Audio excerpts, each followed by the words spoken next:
All right, so today we're going to talk about, um, mostly we're going to talk about decorators. So this is all this stuff is part of functional programming. So you spend a lot of effort, I'd say most of the effort in the program so far, talking about object-oriented programming. So would anyone care to explain to me what object-oriented programming is?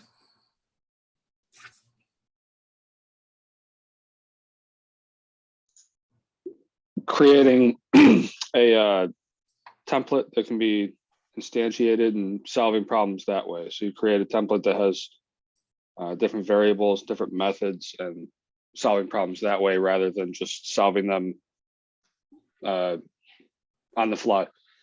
Okay, good. So it's a way of packaging up related stuff, whether it's a method or a variable of some kind. Okay, so it's a way of packaging up stuff. That's definitely true. Is there anything else that object-oriented programming gives you? Are there any other benefits?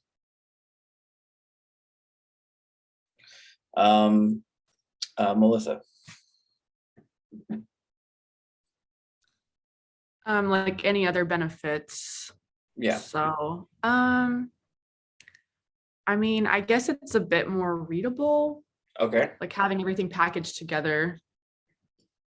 Okay, good. So if you use a class for something, you have a particular problem you're trying to solve, you can package it up into a class, and yeah, it's readable. One, the class has a name, so it can give you information about what the class is supposed to be doing, and yeah, it's all kind of in one place. So good readability.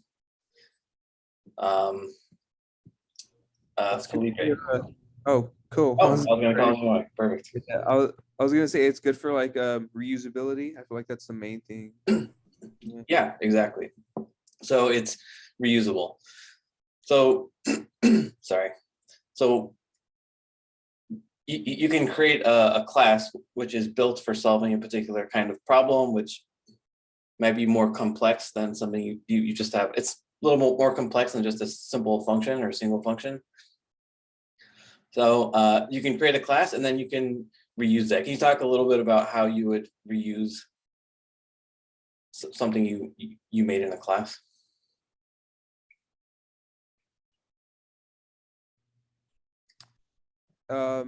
So like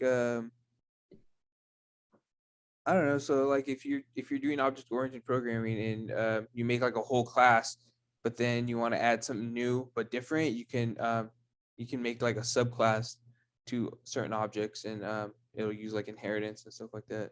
Exactly. Yeah. So you can create let's say a very general purpose class that contains functionality, and then you can have two specific, let's say, use cases that both use a lot or all of the base functionality, but also have some, additional functionality or some kind of customized behavior, right? So you can have, not very good with building stuff, but yeah, so you can think of a tool like, I don't know, some kind of hammer, right? So you have a hammer and then you have specific hammers. So maybe you have like a carpentry hammer and then you have a sledgehammer. So if you're going to be pounding, iron stakes into something, use the specific kind of hammer. And then if you're just putting nails in wood, use a different kind of hammer. But they're both hammers and they share a lot of functionality, right? They both kind of have a long stick or whatever that you hold, and then they have some kind of head on them. Maybe they're both made of metal or whatever, right? So you have a general case, and you can capture a lot of what a hammer is in that base class, and then you can extend that so you don't have to reinvent the wheel for a carpentry hammer and a iron hammer. I don't know what those are called. But yeah, so that's the basic idea. So yeah, that's a lot of why object-oriented programming is so successful as a paradigm. But so there's another major paradigm that's maybe a competitor, although you don't have to they're not mutually exclusive or anything. And that's functional programming. So we've kind of danced around a little bit of functional programming. So would anyone like to describe what functional programming is? Michelangelo, I just see you popping up there.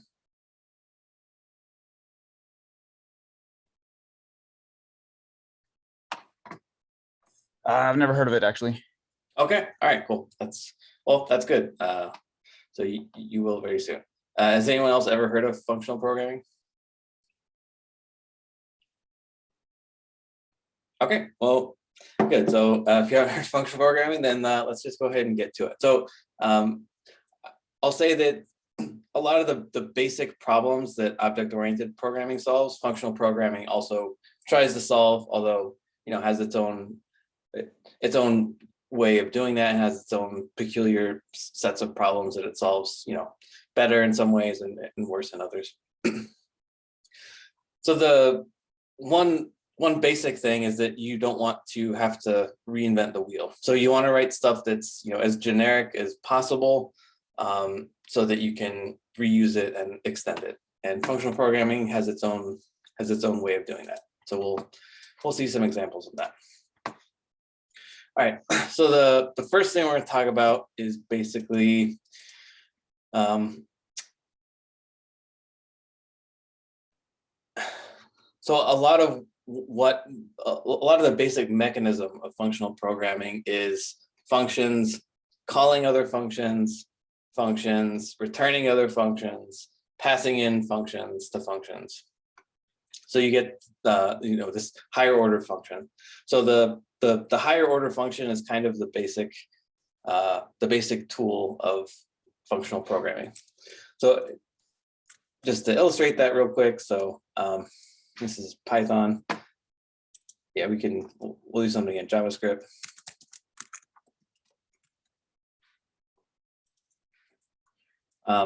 So we have a basic function. So let's just say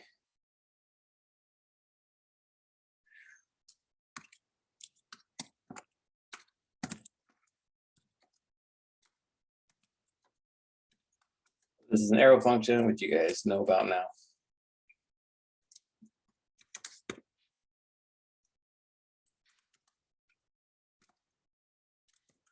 All right, so I have a function that takes in two parameters and adds them together. And let's do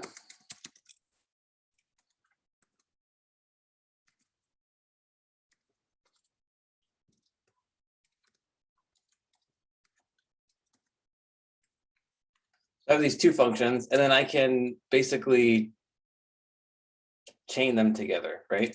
So I can do something like um,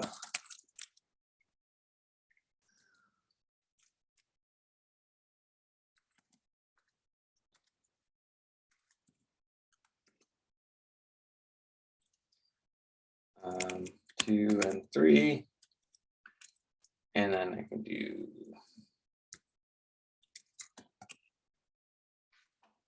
this.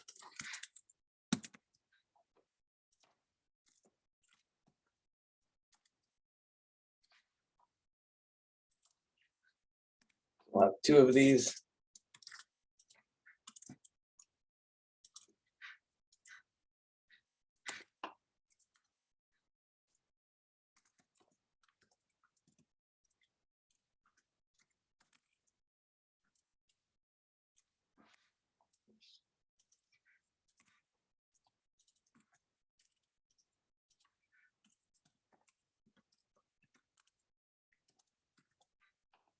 All right, so I have these 2 functions, and then I'm calling one, and then I'm passing the result.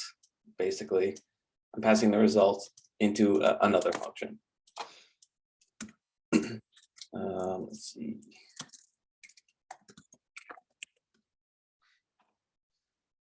So I'm pretty sure that makes sense. So 5 and 9 is 45. So although we're not, we're not explicitly chaining these together.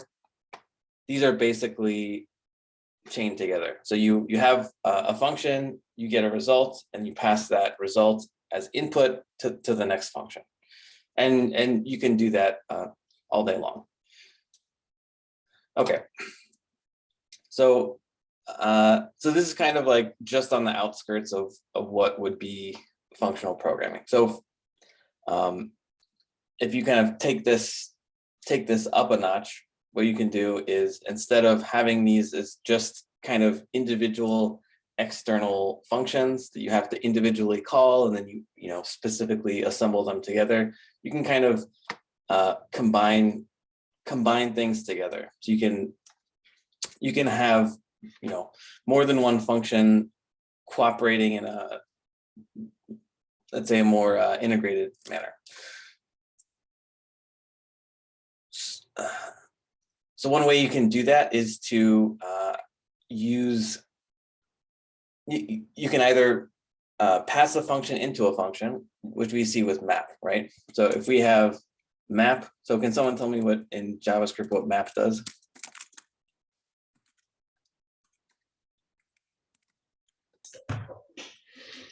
It basically it goes a function and makes it go through an array. Yeah, so map will take in, let's just say an array, and what does it do to that array? So it automatically, like if you put a variable, it'll automatically make that variable into the items into the array. Okay. So for example, like if you want to make them all into numbers or doubled, if you want to make them double or something, Okay. you would put r.map. Then you would do the arrow function. So it would just be a equals arrow a times 2. Okay. So good. So this is the syntax here, and this is how you would do that. Can you talk to me more about kind of what's happening under the hood with this? So I'm passing in, so map is a method on array. So I can call this method on an array, and I pass it a function as a parameter, right? Mhm. As an argument. And then basically A stands for each item of the Okay. array. Okay. So what map will do, so map takes in a function and it will call that function on every single item of the input array, which is right here. And then does it do anything to this array? Well, technically the array stays the same. It's just the items within it that change. Okay. Okay, good. So if I wanted to double everything in this array, I could do that without, you know, changing the let's say changing the reference, right? Because arrays are you know, passed by reference rather than, they're not primitive types. But is this array going to change? Are the elements in this array going to change? I'm gonna say no because there's a new variable being declared. Oh, yeah. Okay, yeah, so that's you know, I guess that's kind of an aid you can use. So that's good. So Because technically double is a new array. right. Yeah. So what's the difference between let's see.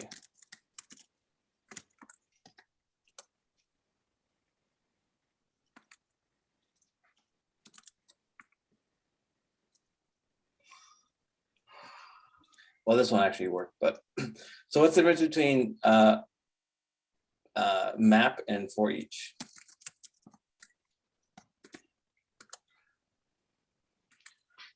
Map have store key values.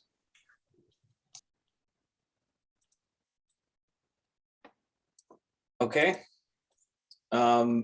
Yeah, so you can access the both the index and the value with map. There's an additional parameter you can pass. And the same is actually true for each. So what's the real difference between map and for each? I think map returns a new array. Yes. And then for each doesn't. It's actually just iterating over the original array. Yes. So if I were to console log whatever this returns, so for each doesn't return anything. So it returns undefined, right? So for each, just like map, takes in a function and will execute that function on every single element of the array in this case, but it doesn't return anything. Map, on the other hand, takes in a function, executes that function for every item in the input array, and it returns a new array. So this original array will not be changed. But this map produces a new array. So this is a pure function, or a pure method in this case, because it doesn't change anything outside of itself. It takes in a value and it returns a value. And if you give it the same value, it will always return, it will always return the same value, given the same input. So map is pure, for each is impure. For each has side effects. Okay, so we can console log doubled.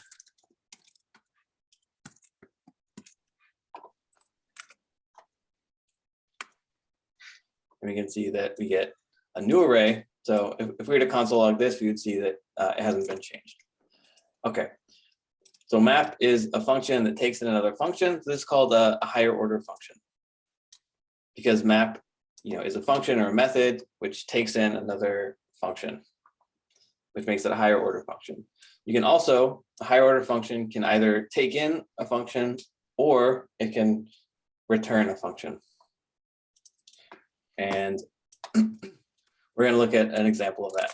But first I want to, we're basically going to try to look at some source code for something, and then we're gonna implement.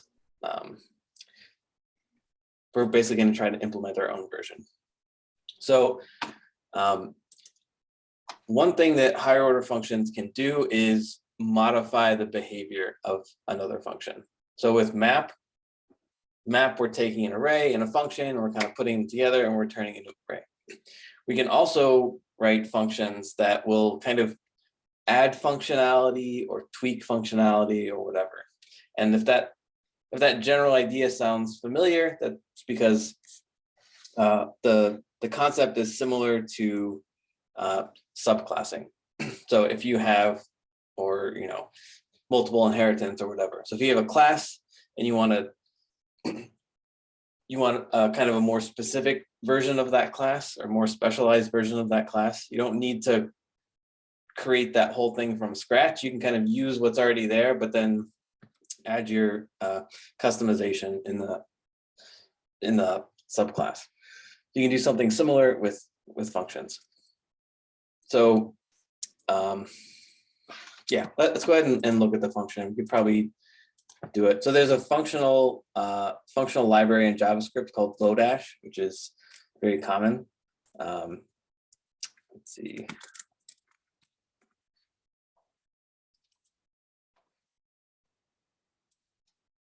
So this is very commonly used, and it's got all kinds of utilities for functional programming. So if you're interested in functional programming, I would check this out. You don't have to, but yeah, obviously. Okay, so I'm going to go ahead and let's see.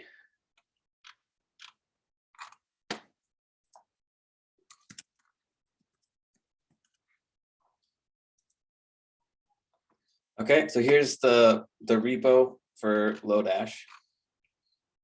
It's been around for a little while. Very active. So it's got a whole bunch of these files in here, and they all basically contain functions that mostly will do something with another function. They'll take in a function as input or return a function. We're going to look at something called once. Okay, so once, here's the source code for once. Looks fairly simple here. So can someone tell me what this is?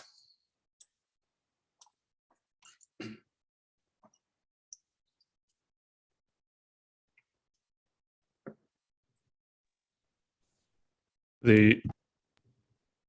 can you hear me? Okay. Yeah. Actually, I was going to say the at symbols are decorators, but that's all in a comment. So scratch that. Yeah, I mean, so yeah, at symbols are used for decorators. JavaScript doesn't have decorators. We'll talk about decorators in a second. We'll switch over to Python. But yeah, good to know. So there is an at sign. It's a doc string, I believe. Yeah, it's a doc string. So this is describing what this function does, basically. So here's a general description. Creates a function that is restricted to invoking func once. And func is whatever function we're passing in as input. So it creates a function that can only call a function once. So you can imagine a use case where that might be useful, right? If someone's, submitting a payment or something on a website, you don't want them to just, keep refreshing and submitting the same payment over and over again. They get charged 50 times or whatever. So, you can imagine any number of potential use cases here. But so it takes in a function, which could be any function, right? It could be any function, and then it adds this additional functionality. Sorry for the pun there. So it adds this additional functionality that restricts it in this case. It only allows it to be called once, but you can do any number of other things. Okay, so repeat calls to the function return the value of the first invocation. So what is this an example of?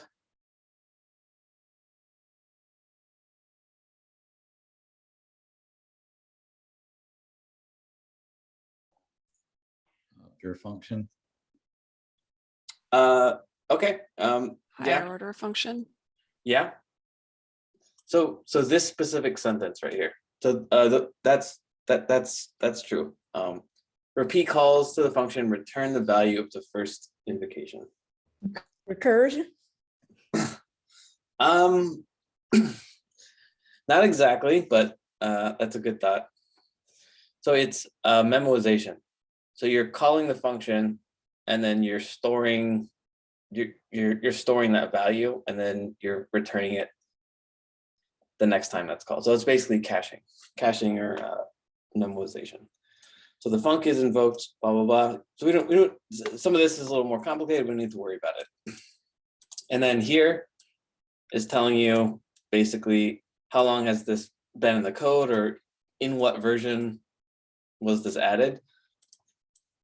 So we have this standard notation. So these three digits. So the first one is the major version, the minor version, and then patches. So this has been around for a while. Category, this is just, I honestly don't see this too often. And then param.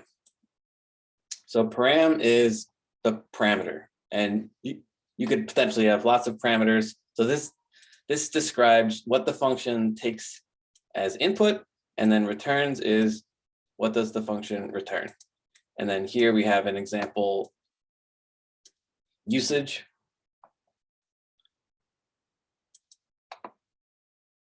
So can someone tell me what this example is doing?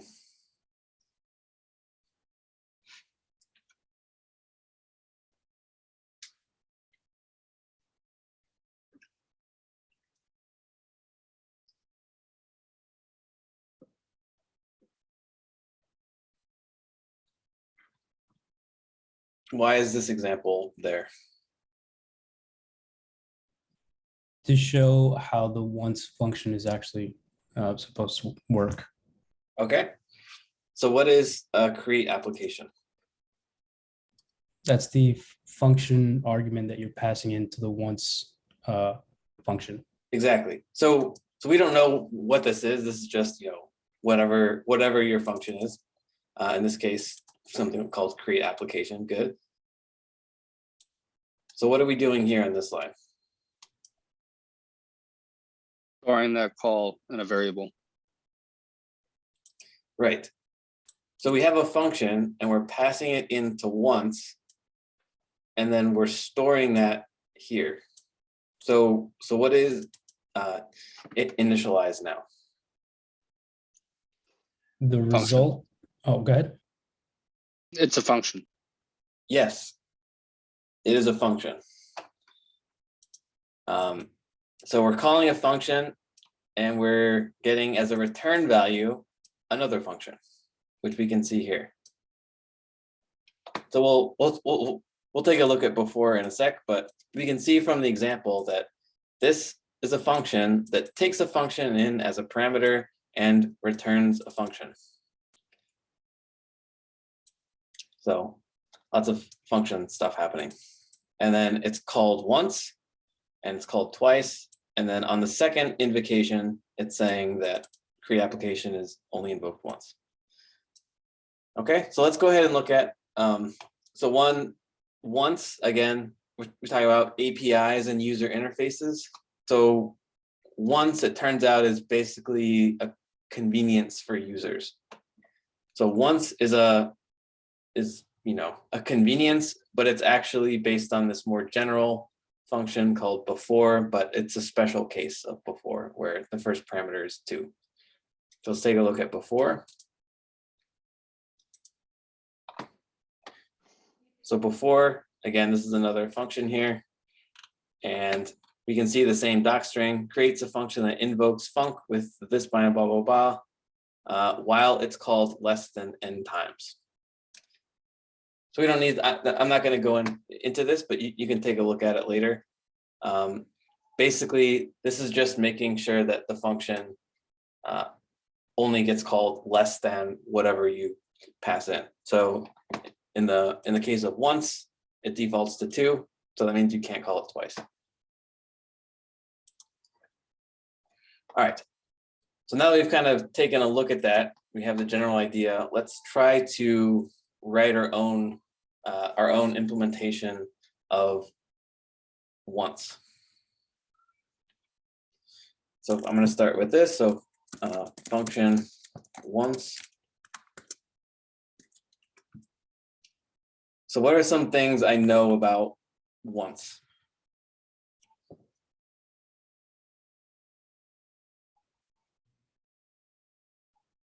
It takes in a function. Okay, good. So I know that it takes we'll call it func. It takes a function as input, and what does it return? A function. Okay, yeah. So it will return a function.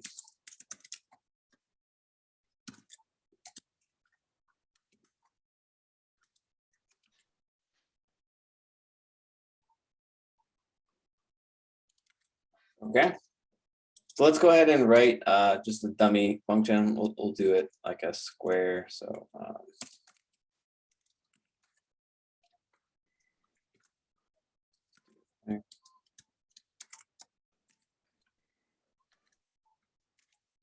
okay. So we have a function that squares. So this is like kind of not interesting, not the interesting part for us. So I want to take this function and I want to make sure that I can only call this function one time.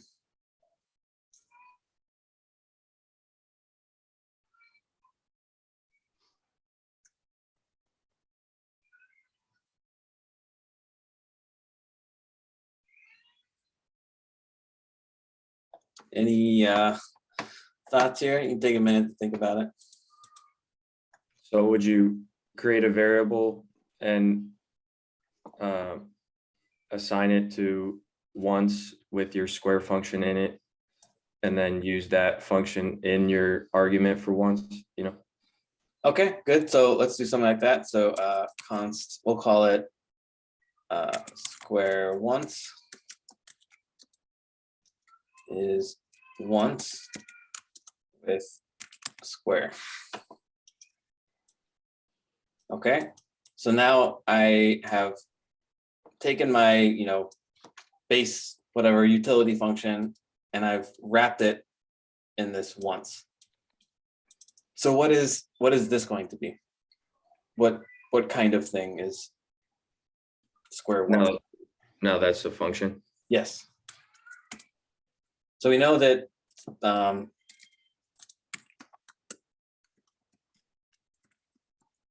means that we can call it, right? And we should only be able to call it once. So let's take a look at that here. So we have once. How can we implement it? Sorry, 1 second.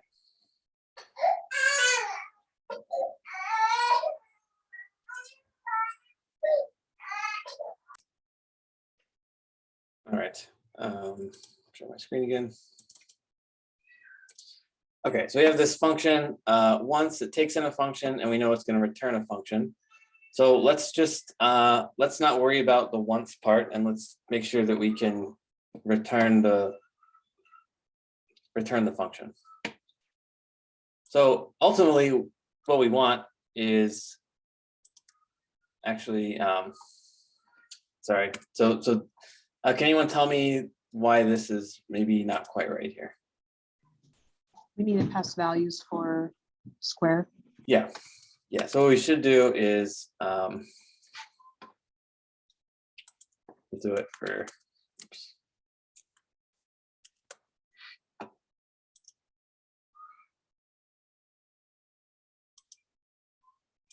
Yeah, we'll do this for now. Okay. So we got this function. Now we're passing in a function. Actually, we're not going to do that. Okay, so we have this function, and now what we have to do is we have to return this function.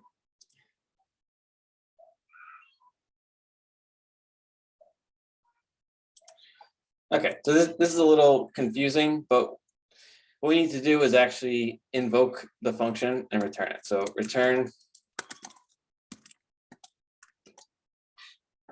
this function. So let's see if this will work.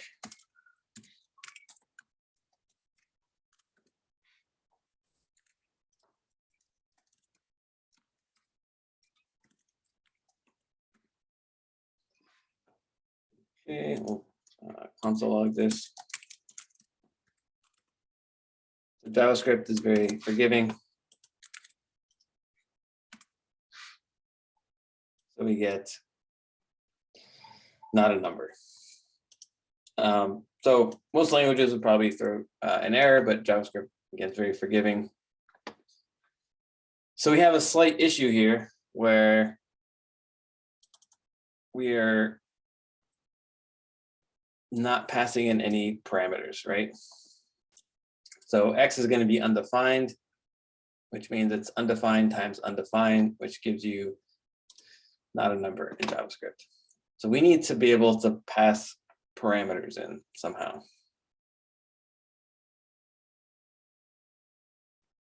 So how can we get parameters to this function right here? It's tricky because we can't just, if we do this, then what we're doing is we're actually just calling this function right away. So this is going to evaluate to a value, and then we're passing in a value to once instead of a function. So we can't do that.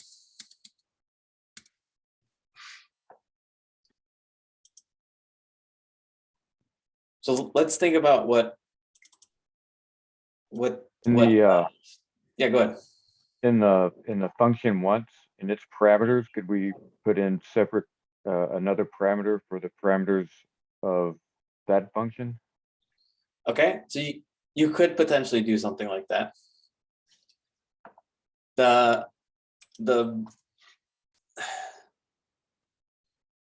There's some issues with that, and then it kind of changes the behavior, it changes the interface of the function, which you don't necessarily want to do. So but that is a good idea. So if we think about this function once, right? It takes in a function, it returns another function. So this square once is actually this function right here, right? So this square once is this right here. So we could pass in a parameter here. We'll just call it X. And that way it would be available here. So we can call SQL once, which is going to return a function that now expects a parameter. So now we can do a parameter here. And we get 144, which is what we would expect. So again, we have a function that takes a function and returns a function. This SQL once ends up being this function, but now func is our square function, basically. So if we want to pass parameters to the square function, which we do, we can pass them in here. This function will get called with this parameter, which in this case is 12, and it's going to return the call of func right here with 12. So there's some, indirection, there's a lot of steps, so it can be kind of confusing, but that's the basic idea here. Okay, so we have the basic structure here, but we're not doing anything, once E, right? We're just basically delaying this function call. So we want to add this functionality. It's going to only allow us to call this once. I'll give you a second to think about anything. So if you have any ideas, go ahead and shout them out. Could you use like a flag type deal to kind of keep track of how many times it's run? Okay, good. Where should we put that? So if we did like a flag at the top, right above the return function right there, yeah. Okay. Create a variable to store false. Okay. And then within the return function, create a condition to check if it's been called. If it has, we can set it to true. Yeah, I think that's a good idea. So we have this function once. We're gonna create a like a trigger variable. We'll set it to false. Since we're only going to call it once, we could make this a number if this were, call n number of times, like the before implementation here. So, but we're just going to do once. So we can make this a Boolean. And then we'll check. So we don't just want to call it automatically. We want to check first if it's, if it's already been called. So if, so not called.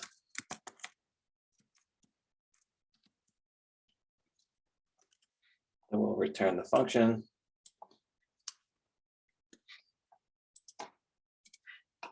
Otherwise, we'll just return undefined now. We'll just make that explicit.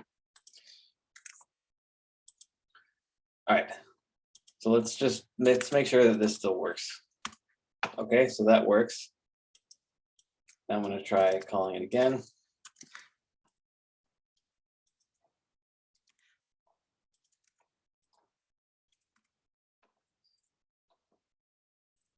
so that, let's see.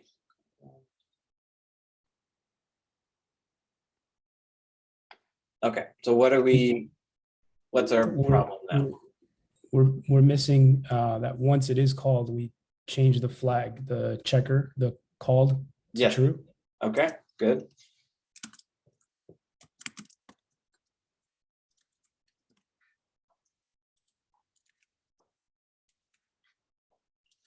Okay, and I'll try calling it the third time.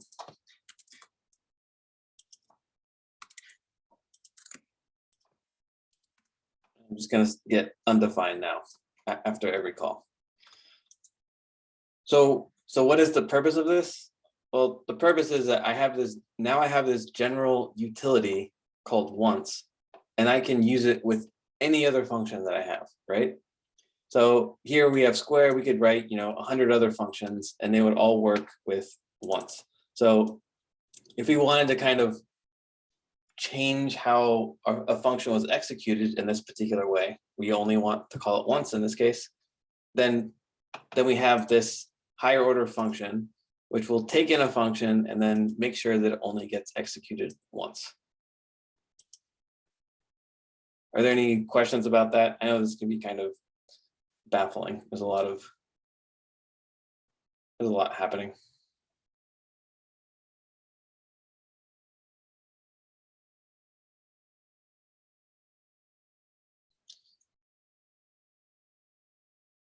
Okay.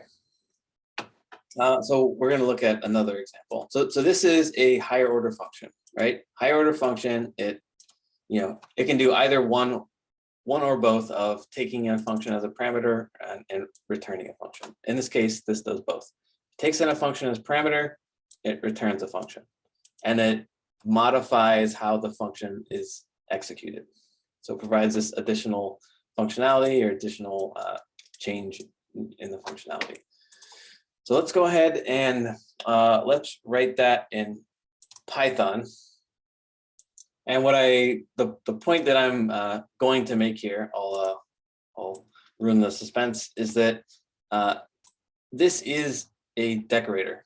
So the decorator syntax that you see in Python with the @ sign is, it's convenient syntax. Ultimately, it's just a function that takes in another function and then modifies it somehow. So we're going to write this in Python, and we'll see that the decorator syntax is just, sugar. All right, I'll call this scratch.py.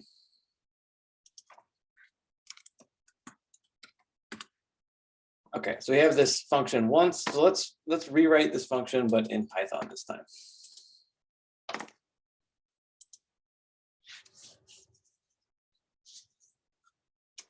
So we know it's going to be called once. We know that it's going to take in a function. And we know that we're going to return a function. So the syntax will be a little bit different for Python. We're going to have to, in this case, I think, define a function. So we'll define a function inside of once.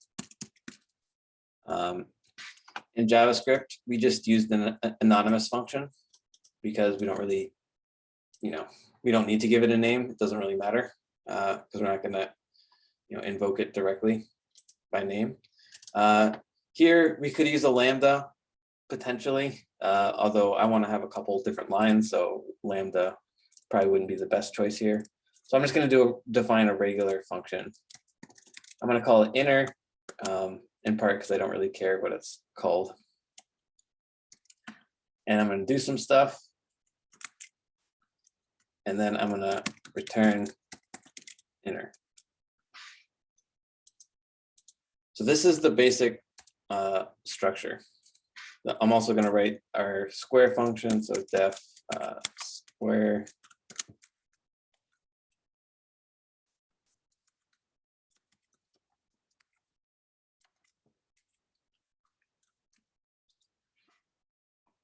Okay, so someone help me.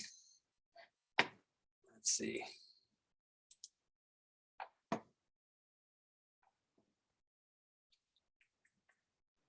have a quick question about the parameters on the JavaScript one. Theoretically, we could plug in any function to that and it would work. What if the function we're plugging in doesn't accept any parameters? Would that throw any kind of error? Yeah, so that's a great point here. So this is not the most flexible implementation. So if we tried to write another function,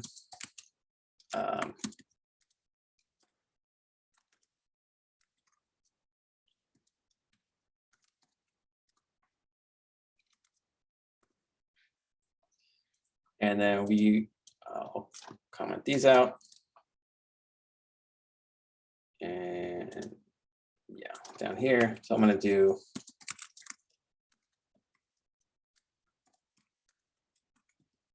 okay, and then console.log.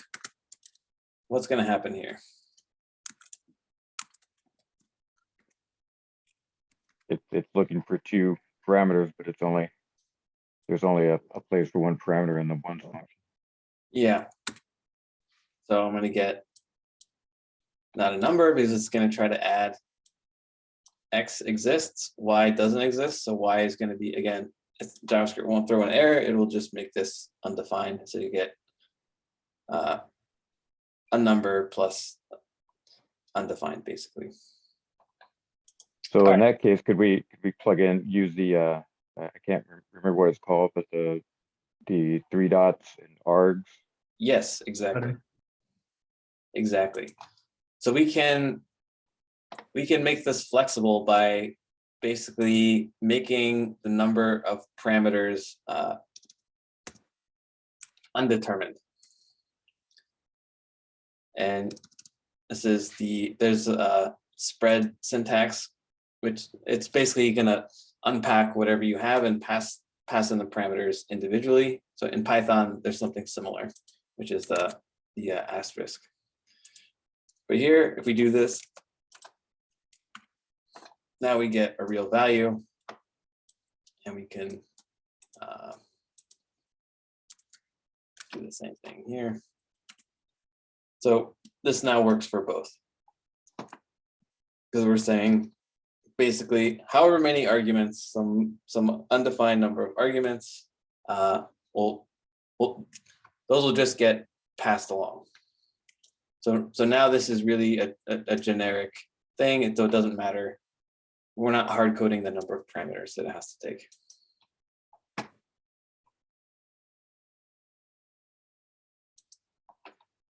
Okay, so back to Python. So we have the basic structure set up. We have our outer function. It's going to take in a function as a parameter, and we have our inner function, which is going to return, and we know that we're going to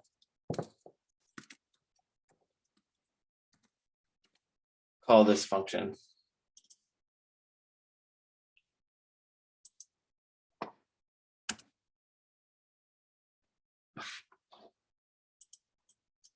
Let me start picking on people. Let's see. Josh, can you help me? Can you help me with anything here?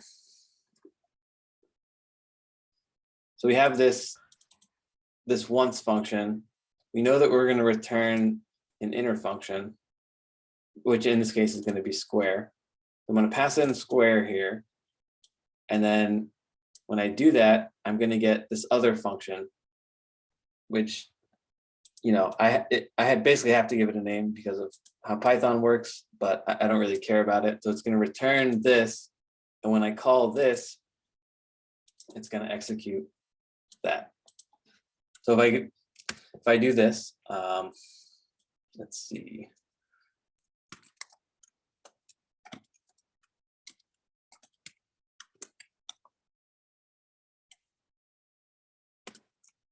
Okay, so I write this line, and now what is square once? What is that? Square once. Square once is now a function.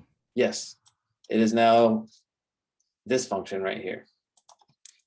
So print.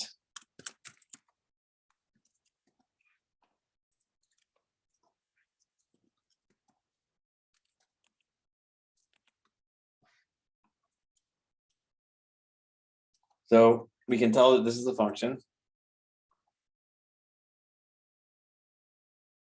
So I can try calling this now. And unlike JavaScript, Python will give you an error if you try to do this.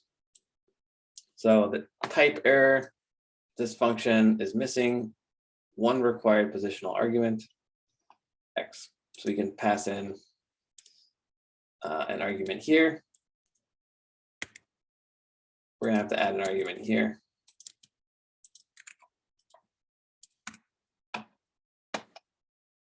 So now this works, but we're missing our function. So Josh, can you help me turn this into something that actually only calls the function once? As you need to set your false parameter Okay, initially. something like that equals. Okay, we'll start off. The function hasn't been called. And then within the inner function, you're going to need to declare your if statement. So if call equals false. Okay. If not, something like that. Or you could also do if called equals false, but Then you're going to change your called variable to true and return your function. okay.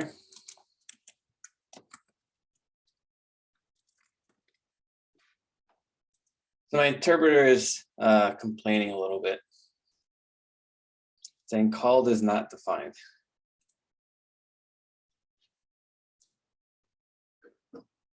We've encountered a similar kind of error before. So in JavaScript, this was not a problem. In Python doesn't quite like this. You have to put it outside the function? So that would be one solution. Can you just call it global somehow, right? Yeah. So global in this case, so there's actually two of these terms. One is global, so you can mark it as global. So if we did have this called outside of the function, we would have to mark it as global. Here, there's something called non-local, which is basically for this exact use case. So this is just something you have to do to tell Python that when you're talking about called here in this inner function, you actually mean this one right here. All right, so let's try calling this. It still works.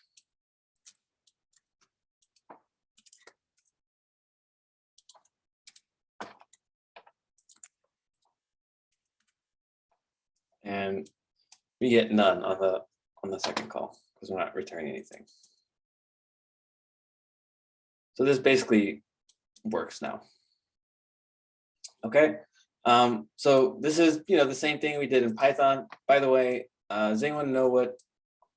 There's a term for this, basically this variable. So we have a function and we're returning another function, but JavaScript is holding on to this value for us. Even though this function is done executing, it's returned, there's still something that JavaScript is holding on to for us.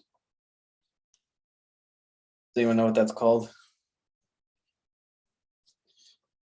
You may have heard this term before. It's called a closure. So it's, that's basically what allows us to do this.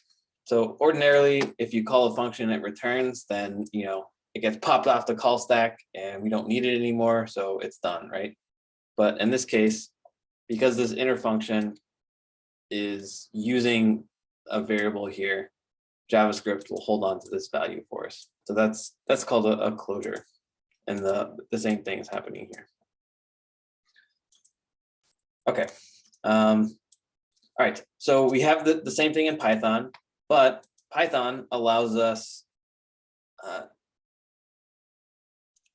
it basically gives us a convenient syntax. So we could do this for sure. I'm gonna comment this out and I'm gonna add a decorator here.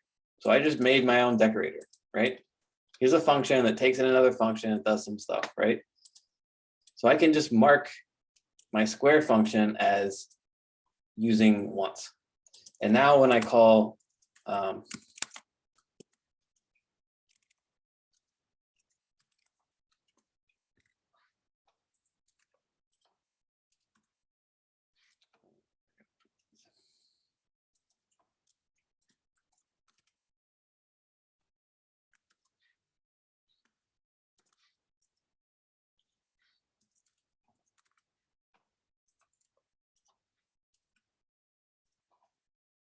so I'm gonna call it, it's gonna automatically wrap that for me.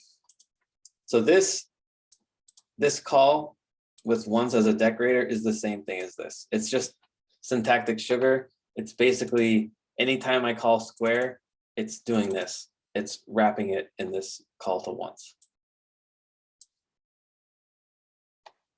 So you can make your own decorators. It's just a convenient syntax for this kind of thing, that higher order function. So I want to, one thing that's nice about this is that, again, I can write this basic utility function that will give me additional functionality. And I can just have that in one place in my code. And if I need to use it on 10 different functions, all I have to do is just decorate those functions that need it. And I get that extra functionality.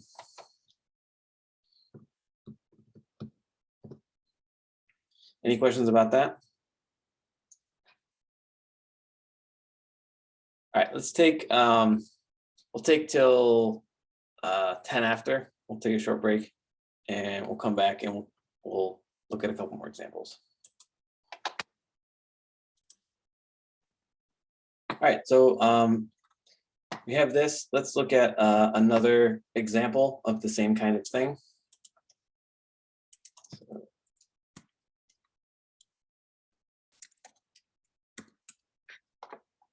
So now what we want to do is we want to write a general, basically a decorator, a high order function that will log the arguments that get passed. So we want to have a function and then we want to kind of incorporate logging into that. So I'm going to define this. So def logger. And it's the same pattern is going to hold. It's going to take in a function.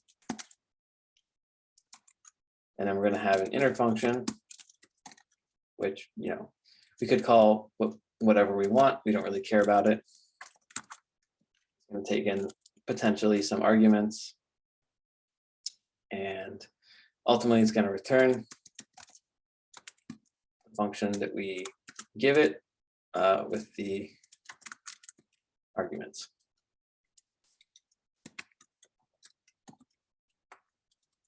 Okay, and I'm going to copy, in this case, I'm just going to copy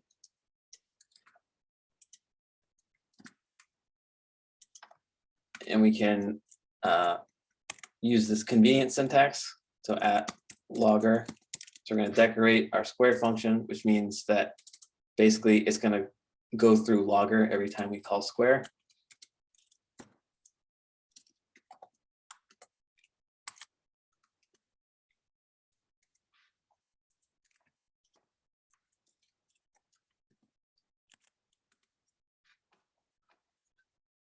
So this now, you know, again, this is just like the first step. So we're just making sure that this will work at all.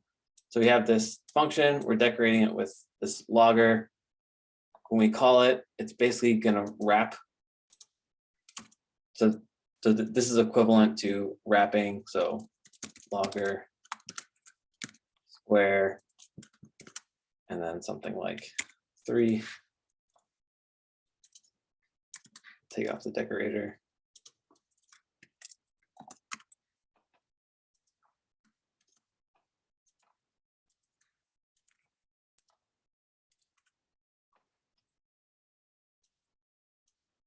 Right, so we could do this just like, you know, in JavaScript, but we have this convenient syntax in Python we can use. All right, so now let's actually get to the logging. So one thing that these higher order functions or these decorators, you can think of kind of a special case for higher order function. One thing that often you do is you'll do things with the arguments or the parameters that get passed in. So let's go ahead and in this case, we're just going to log them. So print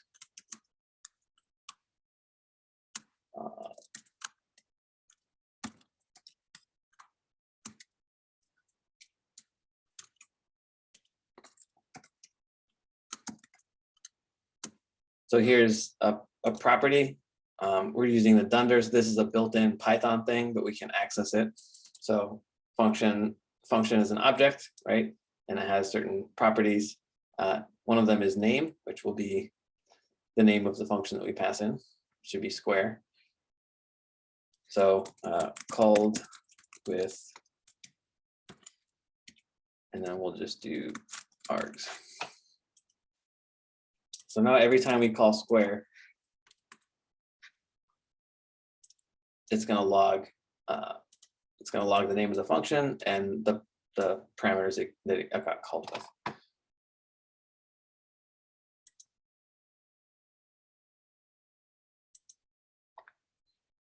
Okay, so now that we have this, let's try writing, let's try doing something similar, but using a class. So you would do this because, you know, you're writing code and you just want, you know, you want to provide logging functionality to some subset of your regular functions, maybe all of them or maybe some of them. So we could do something like in every function that we want, let's say we have another function.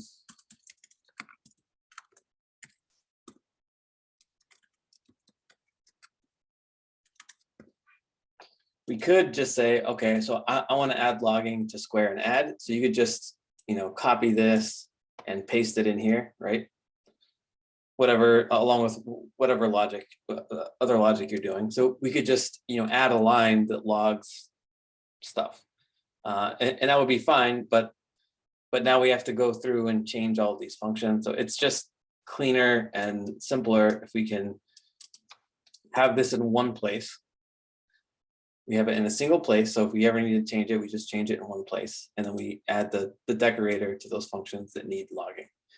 So rather than, you know, reinventing the wheel and starting from scratch every time and adding logging functionality, you know, built into all these functions, we're pulling all that stuff out and we're putting it in one place. So let's write a class. So this is going to be very simple, but all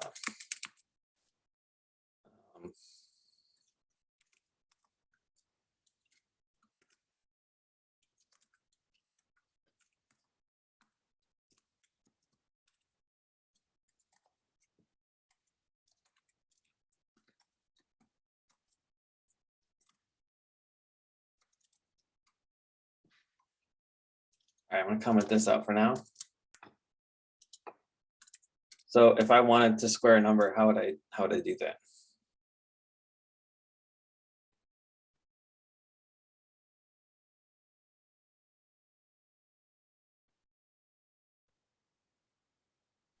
You'll need to create an instance of square. Okay. All right, I've got my instance. Then call the method based on that instance. Okay. So S has this instance method called square. So S dot square, and we'll pass in a number. And it works just the same. All right, but now we want to add logging.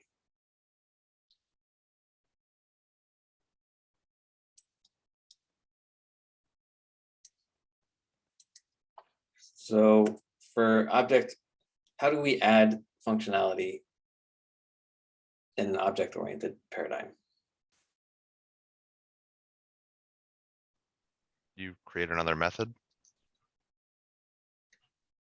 We could, but let's say I have, 30 of these classes. So you create a logger, another class for logging, or? Okay, right. So let's create another class, logger.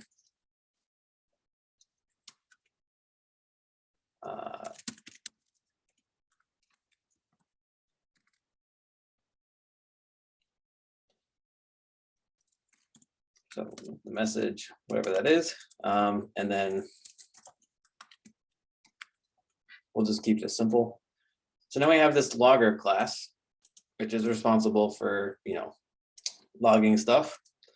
And we have this square class, and I want to be able to use logging functionality in my square class.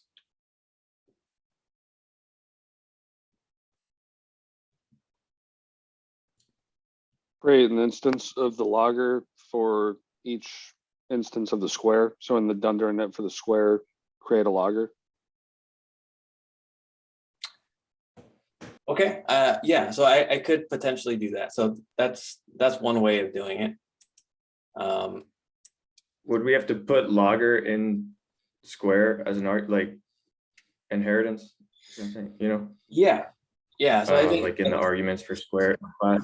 Yeah, so we could do as so we could create an instance of logger in the init and then use it there. We can also pass it in. Oops. So what does this now allow us to do within Square? We can inherit anything in logger. Yeah, so we now have access to this for free. So we can do something like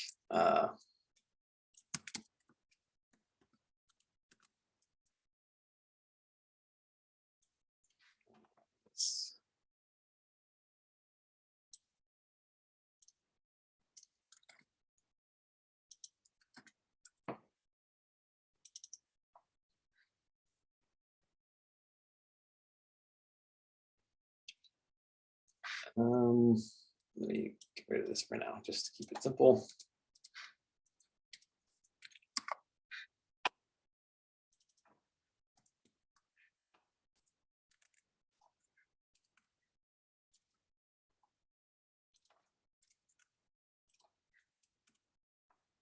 Okay, so now we're getting this logging functionality for free. So this is inheritance, but what's the relationship between Square and logger? It's a subclass. Okay, it is a subclass. How would you, so when I ask about relationship, there's usually a couple ways of thinking about it. So there's an is a relationship and there's a has a relationship. Yeah, has a relationship. Yeah. So we wouldn't say that this Square class is a logger class, right? So if we had a base class that was animal and we had subclass of dog, we could say dog is an animal. But in this case, this is has a. So what kind of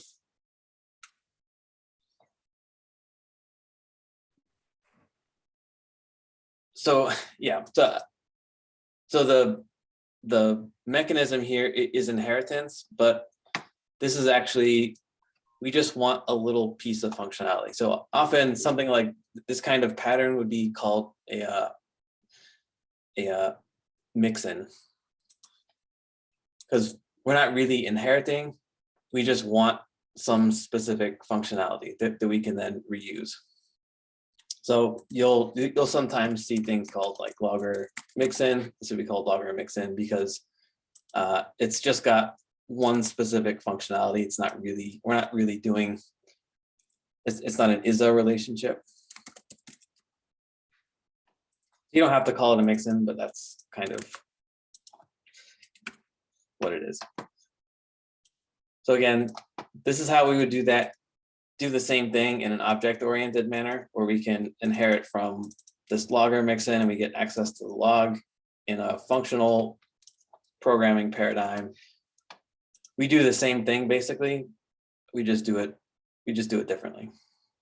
So this is a way of not having to rewrite this logger functionality, independently for every single class that we need it in the same way that this is a way of adding this logger functionality to every function that we want it without having to rewrite it every time.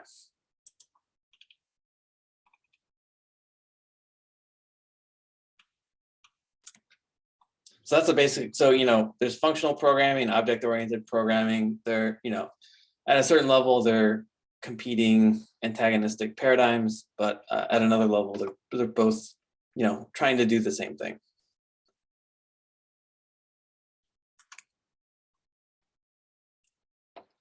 Okay. I think that'll be it for today. You can look at the README. There's a couple more things in the README for today. And if you have questions about any of that, please let me know. But I think that'll be good for today. And I'll stop recording.